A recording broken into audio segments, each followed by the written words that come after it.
አሁንም ይሄን ነገር ማስተካከለ ከሆነ መቁጠሪያ እየጣል ገና በምህላ ልንጠይቅ መየታችን ስላድማ አውጥተን ፍረጅ አንቺ ፍረጅ ብለን አንተም ምክንያቱም ታሪካችን ተቀብሯል። እግዚአብሔር ሰው ነግሮት የሚሰራ አምላክ አይደለም።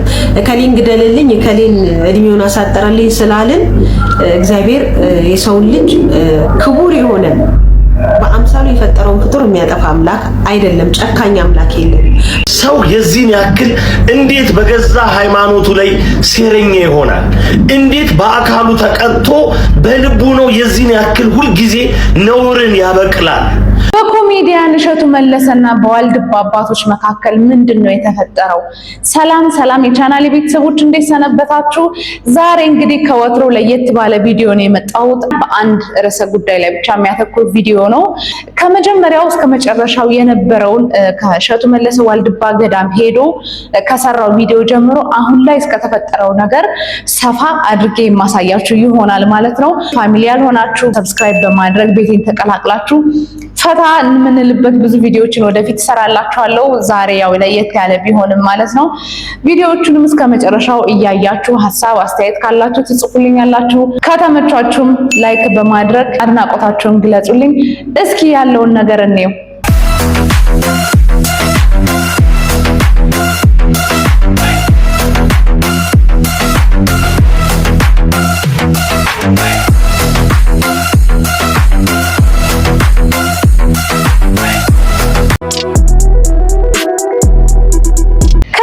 እንግዲህ እንደምታውቁት ኮሜዲያን እሸቱ መለሰ ወደ ዋልድባ የምትገኝ ዳልሻ ኪዳነ ምህረት ቪዲዮ ለመስራት ሄዶ ነበረ። ነገር ግን እዛ ቪዲዮ ሰርቶ መጥቶ ከተለቀቀ በኋላ የገዳም አባቶች ቅሬታ አስነስተው ነበረ። እስኪ እሱ መጀመሪያ ሄዶ የሰራውን ቪዲዮ አይተን እንመለስ። ውስጥ 3 ቀን ነው የምቆየው። ቢሆንም ቋርፍ የሚባል ምግብ አለ። ከዛ ውጭ እህል አይሻገርም እና ይሄን ምን ላድርገው ነው? እዚሁ ቁጭ አድርገው ኃጢአት ማይሻገርም ያለ? አዎ ኃጢአት አይሻገርም። እንዴት? እንደ ካባ ወልቆ ነው የሚቀር።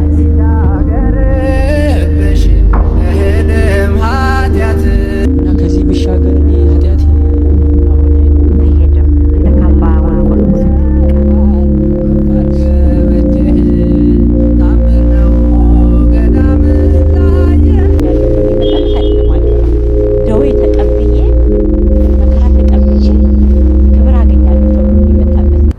እንደ ካባ ወልቆ ነው እዚሁ ላይ የሚቀር። ይሄን አስደናቂ በረከት ለማግኘት ግን 3 ሰዓት ተኩል ሙሉ በእግራችን መጓዝ ነበረብን። ያው ዋልድባ ገዳም ሲባል ብዙዎቻችን ከልጅነታችን ጀምሮ እየሰማን እየጓጓን እየተመኘን ያደግንበት ገዳም ነው። በጣም ሩቅ እንደሆነ ይነገራል። ከአዲስ አበባ 895 አካባቢ ኪሎ ሜትር ነው። በረሃ እንደሆነ ይነገራል። የእግር መንገዱ አሁን ከ1 ሰዓት ተኩል እስከ 2 ሰዓት ይፈጃል። በጣም ሩቅ ነው። ወለተ ማርያም መጀመሪያ እዚህ ሳትሆን ሶቃር ነበር እናቷ ይዛ የመጣች።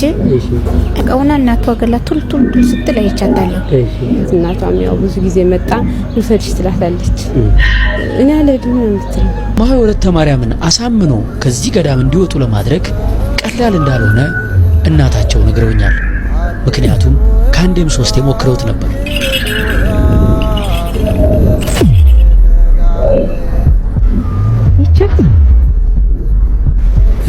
ወልደ ገብርኤል ቻት ይታል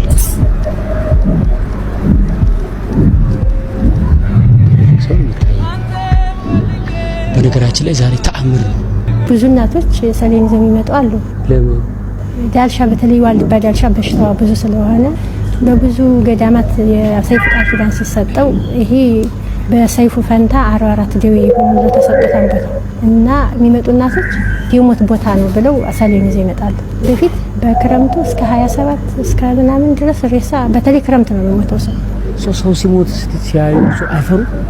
የመጣበት ዓላማ አይደለ እንዴ? ቢሞትም ቅናት ይመስልክሳቸዋል እናቶች። የዋልድባን አፈር አገኘ የመጣበት ዓላማ ተሳካ ብሎ ነው እንጂ የሚያለቅሱት የሱ ሞት አስለቅሰንም እድለኛ ነው የሚባል እድለኛ ነው ታድሉ እኔንም ውሰደኝ እኮ ነው የሚሉ ጥላኛ አትራስከትለኝ ነው የሚሉ እንጂ ለምን ሞተክብኝ ለምን ፈረጥክብኝ እዚህ ቦታ ይሄ እንደምታዩት እንግዲህ ረጅም ኪሎ ሜትሮችን አቋርጦ ሄዶ ያሉበትን ሁኔታ የሚኖሩበትን የሚመገቡትን ምግብ ጨምሮ ብዙ ነገሮችን እያየ ነበረ። ከመሷባ ምንም አይለኝም። ምንም የአባቶች ማለት መንፈስ ቅዱስ ያሳድራል።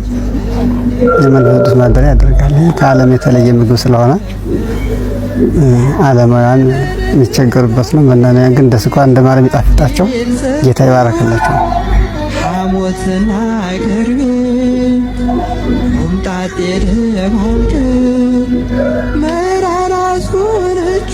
ይሄ መልሰህ አባ እንግዲህ ካልተቻለ መልሶ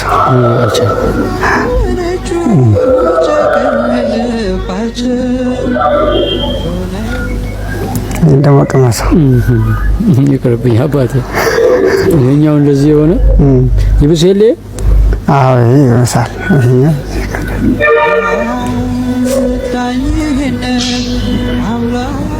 ቻልኩኝ አባ ሞክረው ትንሽ በምን ለዋጠው ውሃ አለ እንዴ አባ? ውሃ እናምጣለን። መዋጫ ውሃ ከኔና ይዋጥ የለም። መድኃኒት ቶሎም የነፍስ መድኃኒት ነው። የስጋ መድኃኒት መራራ ይዋጣል። ይሄ እኮ የነፍስም የስጋ መድኃኒት ነው። አባቶቻችን በረከት ነው። እንግዲህ ቪዲዮውን ረዘም አድርጌ ያሳየኋችሁ የነበረውን ነገር በደንብ እንድታዩትና እንድትረዱት ነው። ይሄን ቪዲዮ ሄዶ ከሰራ በኋላ ግን በጣም ብዙ ትችትና ብዙ ቁጣ መጥቶበት ነበር በእሸቱ መለሰ ከገዳም አባቶቹ ማለት ነው። ከዋልድባ ገዳም አባቶች ከራሳቸው ብዙ ትችት ደርሶበት ነበረ። እሱም ምንድነው? አንደኛ የሴቶች ገዳም የሚባል ነገር የለም። ትልቁ ያስቆጣቸው ነገር ይሄ ነው። ሁለተኛ ደግሞ በቋርፍ በኩል የተነሳ ትችት አለ። እነዚህን ገዳሙን መሳለቂያ አድርጎታል። ገዳሙን እንደ ድራማ ሰርቶበታል። ትልቅ የተከበረ ቦታ መጥቶ የማይገባ ነገሮችን ሰርቷል ብለው በሌላ ሚዲያ ላይ እንግዲህ የዋልድባ ገዳም አባቶች ቀርበው ትችታቸውንና ቅሬታቸውን አቅርበው ነበር። እስኪ እሱን ደግሞ እንየው። ሁላችንም አስቆርፎናል። ለምን የቦታውን ሕግና ስርዓት ጣሰው። ለቋርፍ የተነሳ ትችት አለ በአባቶች ላይ እስከ መሳለቅ ድረስ ያው መሰደቢያም ጭምር ሆኗል ማለት ነው። ብዙ አህዛቦች መነጋገሪያ አድርገውታል በጣም በሚገርም መልኩ ማለት ነው። ለምን በገዳሙ ያልተፈተሸ ስርዓተ ቤተክርስቲያን ስርዓተ እምነትን እንደገና ቀኖና ቤተክርስቲያን ገዳማዊ ህይወትን መሰረት ያደረገ ነው የሚለው በደንብ የተፈተሸ አልመሰለኝም እና ከዛ አንፃር የተነሳ ስለ ቋርፍ የተነሳ ትችት አለ በአባቶች ላይ እስከ መሳለቅ ድረስ ያው መሰደቢያም ጭምር ሆኗል ማለት ነው። ያኛው እንዳለ ሆኖ ስለዚህ ያ ነገር እንዳይመጣ የተገለጸበት መንገድ ይመስለኛል። ቋርፉ ይመራል እንዲህ እየሆናችሁ የምትኖሩት ምናምን ያ ካራክተር እንግዲህ ዋና ተዋናይ የነበረው አካል ወይም ደግሞ ፕሮሞት የሚያደርገው ማስታወቂያ የሚሰራው አካል ያሳየው ገጽታ ነው እንግዲህ ለትችት ያበቃው ብዬ ነው የማስበው። ስለዚህ ቋርፍ እንዴት ይሰራል? እንዴት ይበላል? ማንኛውንም ነገር መጠየቅ ያለበት ማለት ገዳማውያን አባቶች ናቸው። ያውም ደግሞ ምናልባት ወደ ህዝብ ሲቀርብ ያን ያክል አንደበታችን የረታ ላይሆን ይችላል። ስለዚህ ትንሽ ሐሳቡን በደንብ መግለጽ በሚችል አባት ተመርጦ ያለውን ሐሳብ ያስተላልፋል። ስለዚህ ከመጀመሪያ ካሰራሩ ጀምሮ ምንድነው ትላለህ? እስኪ አሁን አንተን ብጠይቅህ እዛ ላይ ያየኸው እዛ አሁን የተለቀቀው ቪዲዮ አለ ገቢ ለመሰብሰብ ነው ወይስ ደግሞ ለምእመናኑ ትምህርት ይሆናል ወይም ደግሞ ገዳማዊ ህይወትን እንዴ አኗኗሩን ለህዝብ ለማሳወቅ እንዴት እንደሚኖር የአባቶችን መከራ የእናቶችን ህይወት ለማሳወቅ ለመማሪያ ይወጣ ነው ብለህ ታስባለህ ወይስ ደግሞ ገቢ ለመሰብሰብ ነው? እንደምታዩት እንግዲህ እግረኛው ሚዲያ ላይ ቀርበው አባቶች ይሄን የሰማችሁትን ነገር ተናግረዋል። አንደኛ ህዝቡ በጣም አልጠበቀም ነበረ። የሰራውን ነገር ሰው በጣም እያደነቀው ነበረ። ከርቀቱ አንፃር ማንም ሄዶ እንደዚህ አይነት ነገሮችን የደፈረ ሰው ስላልነበረ ያው እሸቱ መለሰ ይታወቃል፣ ገዳማት ላይ በመስራት ይታወቃል። ገቢ ማሰባሰቢያ ሲኖር ቀድሞ ግንባር ቀደም የሚገኘው እሱ ስለሆነ በጣም ሰው እያደነቀው የሰራው ቪዲዮ በጣም የሚገርም ነበር። ሰው የማያውቀውን ነገር ብዙ ነገር በማወቁ በጣም ደስተኛ ነበር አብዛኛው ሰውና ድንገት እዚህ ሶሻል ሚዲያ ላይ ተገኝተው እንግዲህ አባቶች በጭራሽ የሰራው ነገር ስህተት ነው፣ ስለ ገዳሙ የተናገረውም የሴቶች ገዳም ያለውም በጣም ስህተት ነው ብሎ ይሄንን ቀርቦ በሚዲያ ከተናገረው በኋላ ነገር ግን እሸቱ መለሰ እኔ ፐርሰናሊ በማውቀው እንግዲህ በጣም አስተዋይ የሆነ የይቅርታ ልብ ያለው ለሚሰራቸው ነገሮች ላይ እያንዳንዱ ነገር ኃላፊነት የሚወስድ በጣም ጎበዝ ሰው ነውና ይሄን በተናገሩበት ሰዓት እሱ በራሱ ሚዲያ ላይ መጥቶ የይቅርታ ቪዲዮ ሰርቶ ነበረ። እስኪ እሱን የይቅርታ ቪዲዮ አይተን እንምጣ። የዋልድባ አብረንታንት ገዳም አባቶች ኮሜዲያን እሸቱ እባላለሁ።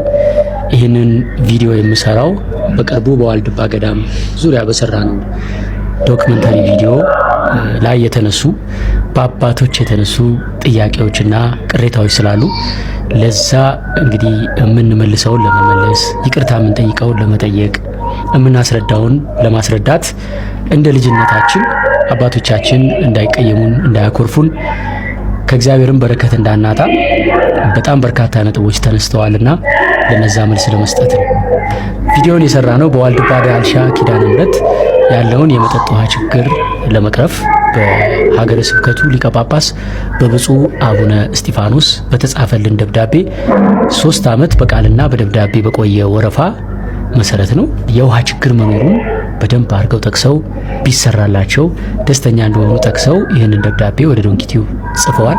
ሌሎችም የሚያስፈልጉ መስፈርቶችና ደብዳቤዎች በሙሉ ከተሟሉ በኋላ ነው ወደዚህ ገዳም ለስራው ይሄድ ነው። እንግዲህ አባቶቻችን ያለ ምክንያት ይህን ጥያቄ አላነሱም። ስለዚህ ካነሱት ጥያቄ በጣም ብዙ የወሰድነው ትምህርት አለ። እንዲሁም ደግሞ በይፋ ይቅርታ አለን ካለባበስ አንፃር ጥንቃቄ ማድረግን ከኔ እንድትማሩ ከኔ ስህተት እንድትማሩ በዚህ አጋጣሚ አደራ ላለው አባቶቼንም ለተግሳጹ ከልብ አመሰግናለሁ። እንደምታዩት ኮሜዲያን እሸቱ መለሰን በስነ ስርዓት ለእያንዳንዱ ጥያቄ በቂ የሆነ መልስ እየሰጠ በእያንዳንዱ ጉዳይ ላይ ከመቀመጫው እየተነሳ የይቅርታ ቪዲዮ ሰርቶ ነበረ። የይቅርታ ቪዲዮም ትልቅነቱን የሚያሳይ በጣም አስተዋይና በሳል መሆኑን የሚያሳይ ትልቅ ቪዲዮ ነበረ። በጣም ደስ የሚል ነበረ። በዛም ምክንያት እንግዲህ ከገዳሙ የዋልድባ ገዳም አባቶች ስቱዲዮ ድረስ በመምጣት የይቅርታውን ቪዲዮ አይተው ተቀብለውት አላጠፋህም በቃ ማለት ስላለብህ ይቅርታ መጠየቅ ደግሞ ትልቅ ነገር ነው። እኛ እንጀታችንን የበላኸው እንደዚህ ይቅርታ ብለህ ቪዲዮ ስትሰራ ምንም ጥፋት ግን አጥፍተህ አይደለም፣ መልካም ነገር ከማድረግ ነው፣ ለገዳሙ ከማሰብና ለመርዳት የተነሳ ነገር ነው እንጂ አስበህ መጥፎ ነገር አልሰራህም ብለው በስቱዲዮ ተገኝተው እንግዲህ ይቅርታውን ተቀብለው እሱንም ባርከው ጸሎት አድርገው ነበር የሄዱት። ትህትና በጣም ስላስደሰተ ከአንድ ልጅ ይህን ያህል ትህትና ሲወድ የኛ ኑሮ ምንድን ነው? እኛም ዝቅ ብለን ልጃችን መርቀን ብዙ ታሪክ እንደሰራ ብዙ ቤተክርስቲያኖች እንደረዳ ብዙ ገዳማዎች እንደረዳ እናውቃለን። እንኳን ይህን ታላቅ ገዳም ትወደዋለህ ወይም ትጠላለህ ብለን በፍጹም አናስብም። እንዲያው ካለማወቅ የተነሳ የታሪክ ችግር እንዳይበላሽ ከሚል እንጂ ልጃችን አንድም ነገር ገዳሙ እንደማትነካው እንዳልተነካም እናውቃለን። አንዳንድ ህጎች ስለዚህ እየመጣ ነው የምናውቀው። በይበልጥ በእውነቱ ለአንተ ጸጋ ነው ይህን ነገር ያመጣልህ ያንተ ጸጋ በቅንነት ስለሄድክ በበጎነት ስለሄድክ እረዳለሁ ብለህ እጠቅማለሁ ስለሄድክ አንተና እኛን የሚያገናኝ ምክንያት አድርጎ እግዚአብሔር በእውነት የፈጣሪ ልታመሰግነው ይገባል። በየትም አናገኝህም ነበር፣ አናውቅህም ነበር። ለአንተም ሲጠቅም ለእኛም የምጠቅመን ነገር ሊኖር ይችላል። እግዚአብሔር ስራው አይታወቅም። ተመሰጋ ነው የሰጠህ እግዚአብሔር አድሎሃል። በእውነት ታድለሃል። ምነው ጥሩ ስራ ስለምትሰራ ወደፊቱ ይቀድስህ፣ ገዳማትን ምትረዳ በእውነት ጥሩ ስራ እየሰራ ነው። ሻ ገዳም ሄደህ በሚሰራበት ድረስ ለመንፈስ በመቅናት ነው፣ እናቶችን ለመርዳት ነው፣ እናቶችን ለመጥቀም ነው እንጂ ለማድረኩም አባትን ነግረዋል። ልጃችን በዚህ ቅር እንዳይልህ ለማለት ያክል ነው። እንደዚህ ደግሞ ወጥተው ወርደው የሚያገለግሉ ልጆቻችንን ማበረታታት፣ ማጠናከር ቤተክርስቲያን ያለች እናንተ ስላላችሁ የሚያስብ ነበር እንጂ አልተወቀስንም። ተወቀስ ልጅ ነበር። ምክርም ቢሆን መምከሪያ ቦታም አለው ጊዜም አለው።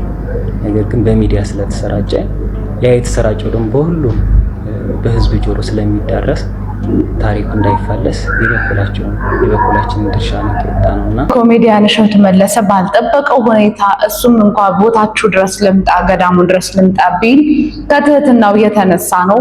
እነሱ በጭራሽ ቢሮውን እንመጣለን ብለው እንደሰማችሁ ቢሮውንም ባርከው በጸሎት ምንም ስህተት እንዳልሰራ ለገዳሙ ከማሰብ ከበጎ ነገር ተነስቶ ያን ነገር እንደሰራና ይቅርታ መጠየቁም እንዳሳዘናቸውና ውስጣቸው እንደተነካ ቅድም እንደነገርኳችሁ አውርተው ደስ የሚል ቆይታ አሳልፈው ቪዲዮም ተለቆልን። እኛም እጅግ በጣም ገርሞን እግዚአብሔር እንደውም አንዳንዴ ለመባረክ እሱን ሲፈልግ ይሄ ነገር እንዲፈጠር አደረገ ብለን ሁላ ነው ያሰብነውና በጣም ደስ የሚል ቆይታ ኖሯቸው ወደ ገዳማቸው ተመልሰው ነበረ። ነገር ግን ሌሎች አባቶችን በዚሁ በእግረኛው ሚዲያ ከዚህ በፊት እንደተናገሩት ሌሎች እዛው የገዳሙ አባቶች ደግሞ ቀርበው ማይገቡ ቃላቶችንም በመጠቀም ትልቅ ስህተት እንደሰራ ደብዳቤም ጽፈው ለሱ ቪዲዮውን ካላወረደ ሌላ መጥፎ ነገሮች ሊከሰቱ እንደሚችሉ በመናገራቸው ብዙ ሰው ተቆጥቷል ማለት ነው። እስኪ እነሱ ያቀረቡትን ቅሬታና ማስፈራሪያ አይተን እንምጣ።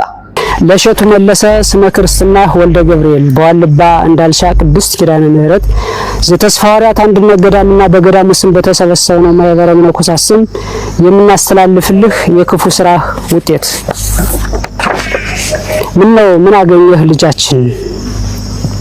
እግዚአብሔር አምላክ ፈቅዶ እመቤታችን ወዳ ወደዚህ የተባረከና የተቀደሰ ቦታ መጥተህ ነበር። በረከት ልትቀበል ቦታውን ልትጎበኝ ከአበው አባቶች ልትባረክ የናቡነ ሳሙኤል የናቡነ ተስፋ ሐዋርያት የናቡነ ሚናስ የናቡነ ምስራቃዊ በረከታቸው ሊያድርብህ አበው በሚስጥር ጠርተው ነበር። አንተ ግን ዋልባን አቃለልከው። የአንድ ባለሀብት መኖሪያ ቤት ያክልን እንኳን ክብር አልሰጠኸውም። ከጽሞናው ቦታ ከስውራኑ ከውግዘቱ ስፍራ ካልተፈቀደው ቤተ መቅደስ ሴት አሯሯጥክበት። አበው አባቶችን አሳዘንካቸው። መናንያን አርድእቶችን አሸማቀቅከን።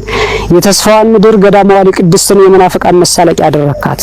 አስቀምጠን ቁጭ አድርገን ፊት ለፊት እየተያየን ስለ ቦታው ታላቅነትና ክብር እንዳልነገርን ሁሉ አንተ ግን እንደምንም ሳትቆጥረን ታሪካችንን ከቆሻሻ ውስጥ ቀበርከው።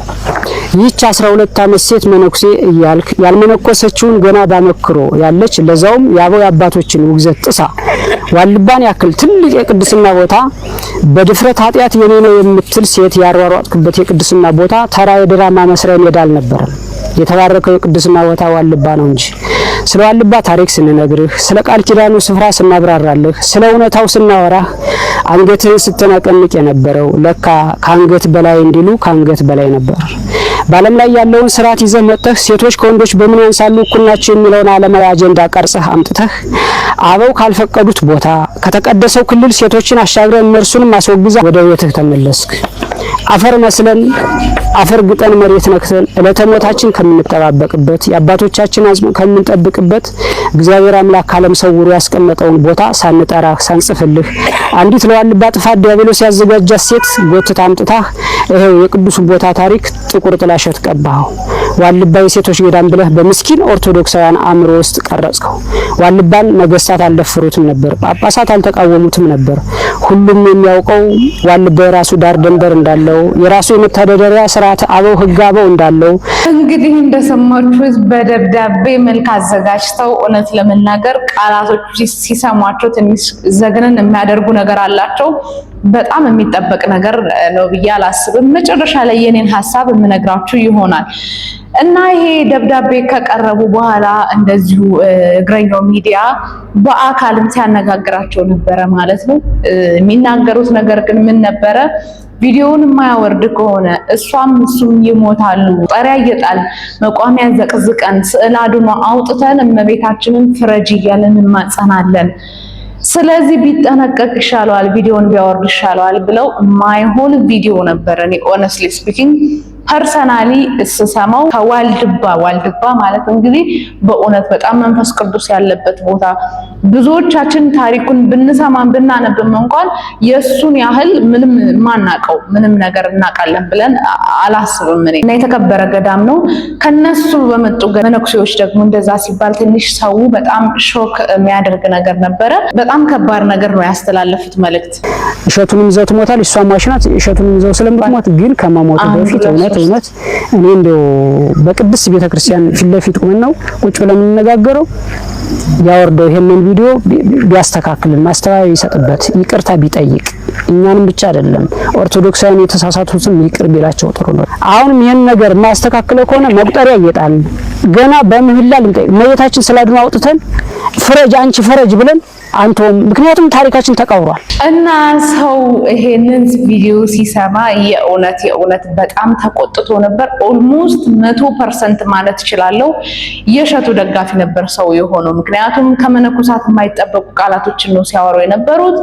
ሲቀጥል ደግሞ ብዙ መንገዶች እያሉ እነዚህ ሊያስተላልፉበት ቅሬታቸው ሊገልጹበት የሚችሉ መንገዶች እያሉ እንደገና ከራሳቸው በወጡ ሰዎች መጥተው ይቅርታ በተጠየቀበት ሁኔታ መሃል እንዴት ይሄ ነገር ይሆናል ብለው ብዙ ሰዎች ቅሬታቸውን አሰምተው ነበረ። እስኪ ከቅሬታዎች የተወሰኑ ሰዎችን ላምጣላችሁ። በመጀመሪያ ግን ወደ ሐሳቤ ከመግባቴ በፊት አንድ ነገር ማለት ፈልጋለሁ። እግዚአብሔር ሰው ነግሮት የሚሰራ አምላክ አይደለም። እከሌን ግደልልኝ እከሌን እድሜውን አሳጠረልኝ ስላልን እግዚአብሔር የሰውን ልጅ ክቡር የሆነ በአምሳሉ የፈጠረውን ፍጡር የሚያጠፋ አምላክ አይደለም። ጨካኝ አምላክ የለም። ሩሩህ ደግ ቸር አባት ነው።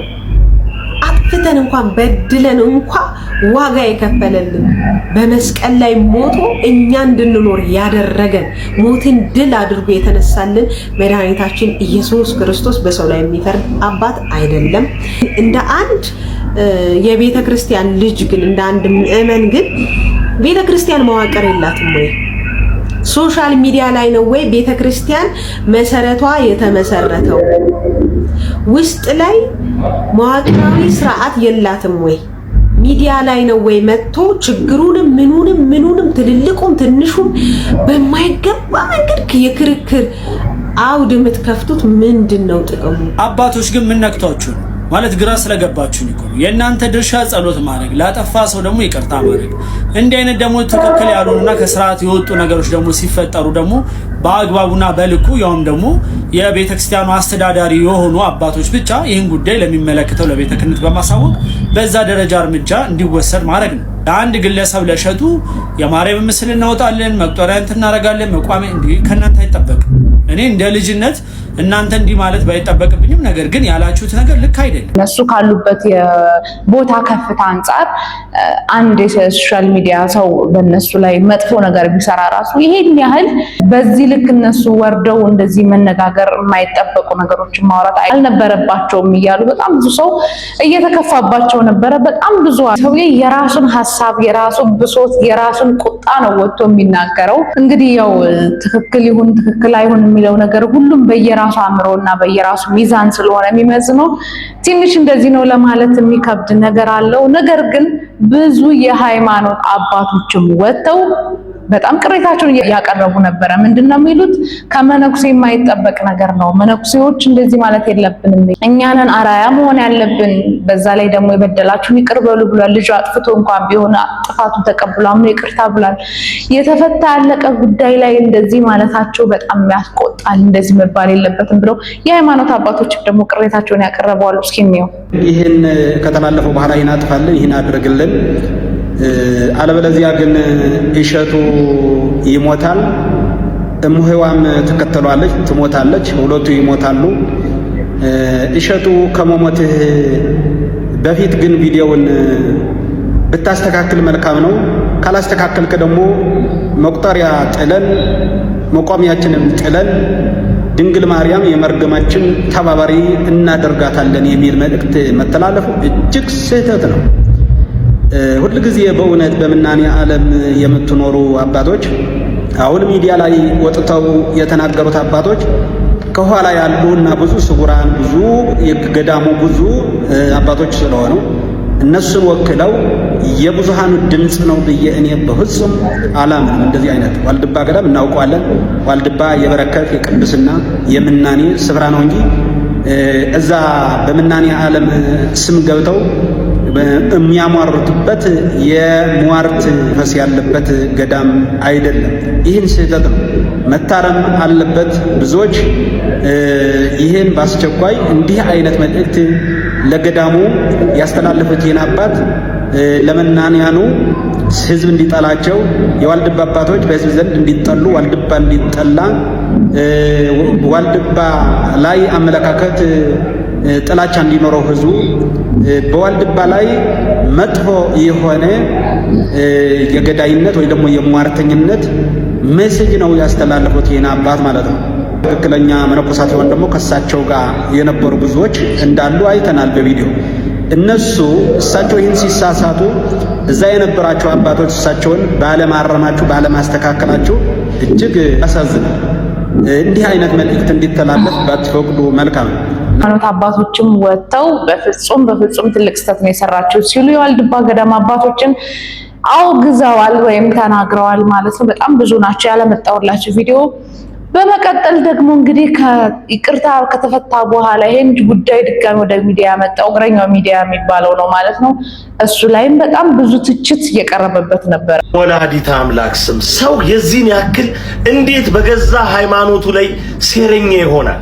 እንዴት በአካሉ ተቀጥቶ በልቡ ነው የዚህን ያክል ሁልጊዜ ነውርን ያበቅላል? በፍጹም ይህ ሰው ተመችቶት እሱ የታዘዘላቸው ሰዎች የላኩትን ዓላማ እንዲያስፈጽም በገዳማ ያለን እምነት እንዲቀጭጭ ከአእምሯችን እነሱን የማጥፋቱ ጉዳይ እንዲሳካለት አናደርግም። ምንድነው የሆነው? በዋልድባ ገዳም የተገኘው ቢጫውን ወይም አጣላ አድርገህ አባቶች ፊት በቃ አንተ ስራ አጠባቂ መጋቢ ሰናያት እሸቱ ነውረኛ ከቤተ ክርስቲያን ተቆርጦ መጣል ያለበት ብልት አድርገህ ወስደህ እዛ ቦታ ተገኝተህ የተጻፈ ነገር ለገዳማውያኑ ሰጥተህ አስነበብክ አይደለም? የላኩ አካላት እንዴት ነው ሲልኩ ባለ ስንት ገጽ ደብዳቤ ሰጥተው ነበር የላኩ። ወንድማችን እሸቱ ይቅርታ ከመጠየቅ ውጭ ምንም ሊያደርግ አይችልም። በእርግጠኝነት የምናገረው ደግሞ እሸቱን እጅግ በጣም እንወደዋለን። የሰራው ዘመን ተሻጋሪ ስራን ምንምና ማንም ሊፍቀው አይችልም። ወንድማችን አሁንም በቀደመ የታላቅ ወንድምነት ልዕልና እንድትቀጥል እንፈልጋለን። መሳሳት የሚሰራ ሰው አካል ነው።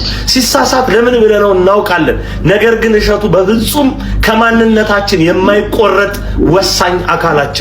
እግረኛው የሚባለው ሰውዬ እሸቱ የተሳሳተውን ነገር እኔ አርመዋለሁ፣ እኔ አስተካክለዋለሁ የሚመስል ግን የራሱን የዩቲዩብ ቻናል ወይም በዩቲዩብ ሊያገኝ የሚችለውን ገንዘብ ለማካበት ዓላማ አድርጎ ቦታው ድረስ የተገኘ በይቅርታ የታለፈውን ይቅርታ ተባብለውበት ነገሩ በርዶ የነበረበትን ነገር ድጋሚ አንስቶ እሸቱ ይቅርታ የጠየቀበት ቪዲዮ ቫይራል ሆኖ በዩቲዩብ ብዙ ቪው ስላገኘ ስለዚህ እኔም ለምን ቦታው ድረስ ሄጄ እሸቱ ያደረጋቸውን ነገሮች እንደ አዲስ አራግቤ አስነስቼ ለምን ብዙ ቪው አላገኝም በሚል ተነሳሽነት ብቻ ቦታው ድረስ ተገኝቶ አሁን እሸቱና አባቶችን ብቻ ሳይሆን አባትና አባቶችንም ጭምር ለማጣላት ቆርጦ የተነሳ የቤተ ክርስቲያን ጠላት። ይህ ሃይማኖት እንኳን ምን እንደሆነ አላውቅም። እኔ አንተን የማውቅህ ስተት ባለበት ጥፋት ባለበት ቦታ አውቀሃለሁ። አንተ ጥፋተኞችን ስተተኞችን እያመጣህ ተበደልኩ ያለው ሰው በደለኝ ያለውን ሰው እንዲወቅስ እንዲረግም እንዲጠላሉ እንዲሰዳደቡ እንዲገፋፉ ስታደርግ ነው ሁልጊዜ ማውቅ ማለት ነው። ይሄንንም ነገር ድጋሜ ከይቅርታ በኋላ ገዳሙ ድረስ ሄዶ ብዙ ነገሮች የማይገቡ ነገሮችን እንዲሰራ ያደረገው እግረኛው ሚዲያን በማውገዝ ነው ይሄም የመጣው። ከዚህ በላይ በጣም ብዙ እያንዳንዱ ሰው ቅሬታውን ገልጿል ማለት ነው። በመነኮሳቶቹም በእግረኛው ሚዲያ ማለት መጨረሻ ላይ እንግዲህ የራሴን ሀሳብ ልስጥበት። እኔ ፐርሰናሊ ቤተክርስቲያን የራሱ የሆነ መዋቅር አለው ብዬ ማምን ሰው ነኝ። ምክንያቱም እንከፋፈል ሰው አይደል፣ በአንድ ልብ በአንድ ሀሳብ የምንግባባ ሰዎች ነን ብዬ ስለማስብ ከላይ ጀምሮ እስከ ታች ድረስ ሁሉ ነገር በስርዓትና በስነ ስርዓት ነው የሚካሄደው እና ይሄ ነገር ጥፋትና ስህተት ሲሆን አንድ ሰው ያጠፋል፣ ምንም ጥያቄ የለውም። ሰራ ሰው ይሳሳታል።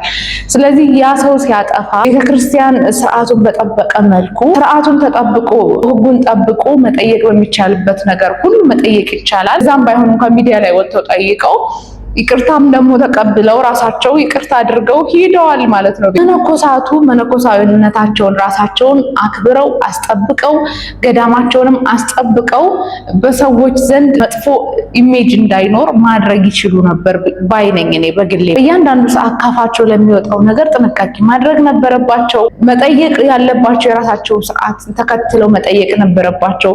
እነርሱ ግን እንደዛ ከማድረግ ይልቅ እንግዲህ እግረኛው ሚዲያ የሚባለው ወደ እነሱ ሲሄድ እንደሰማችሁት መግደል እንደሚችሉ በጸሎታቸው እንዲጠፉ ማድረግ እስከሚችሉ ድረስ ችሎታ እንዳላቸው እየተናገሩ ነበርና በዛኔም ቅር ተሰኝቻለሁ። ብዙዎቹን ያስቆጣ ጉዳይ ነው።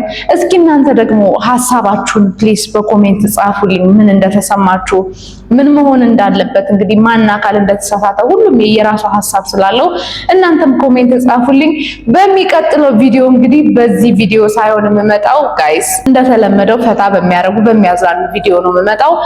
እስከዛ ድረስ ግን ቤተሰብ ያልሆናችሁ አሁንም የደወል ምልክቷን ነክታችሁ ሰብስክራይብ በማድረግ ቤቱ ተቀላቀሉ። ሐሳብ አስተያየት ጻፉልኝ። ቪዲዮቹንም እስከመጨረሻው አይታችሁ ከተመቻችሁ ላይክ አድርጉ። በሚቀጥለው እስከምንገናኝ ሰላማችሁ ብዝት ይበል። ወዳችኋለሁ።